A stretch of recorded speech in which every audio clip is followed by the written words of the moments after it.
இருக்க ஒரு ஃபவுண்டேஷன் வந்து மேக்ஸ்மியா.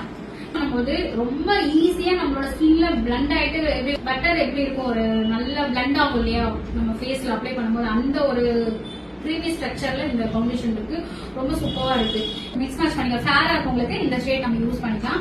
இப்போ வந்து இது ரொம்ப ஃபேராவும் இல்ல, இவங்க வந்து ஒரு மீடியமா தான் இருக்காங்க. அப்ப நம்ம என்ன பண்ணலாம், டார்க் ஷேடும் ஃபேர் ஷேடும் ரெண்டும் மிக்ஸ் பண்ணி உங்களுக்கு நம்ம அப்ளை பண்ணலாம். சரிங்களா?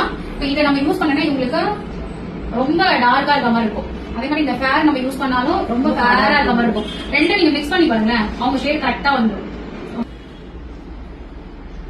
எவ்வளவு ஸ்மூத்தா இருக்கு பாருங்க. இப்போ இந்த சைடு நம்ம வந்து அப்ளை பண்ணவே இல்ல, இந்த சைடு அப்ளை பண்ணிப்போம். எந்த அளவுக்கு ஸ்மூத்தா வந்து அப்ளை ஆகும். பேஸ் இருக்கு இல்லையா, கிளென்சர், டோனர், மாய்ஸ்சரைசர், பிரைமர், இது எல்லாம் ரொம்ப ரொம்ப முக்கியம் ஒரு மேக்கப். சரிங்களா? இந்த ப்ராசஸ் வரைக்கும் நீங்க கரெக்டா பண்ணிட்டீங்கன்னாவே இதுக்கு மேல உங்களுக்கு எந்த ஒரு ப்ராப்ளமும் ஏதாவது பேட்ச் பேட்சா எதுனா வந்திருக்கா, ஸ்கின்னோட எப்படி மர்ஜா இருக்கு பாருங்க. இது பேட்ச் பேட்சா ஆகாது, கிரே அடிக்காது, போடும்போது நல்லா இருக்கும். ஒரு 1/2 hour கழிச்சு பாத்தீங்கன்னா கிரே அடிக்கும்.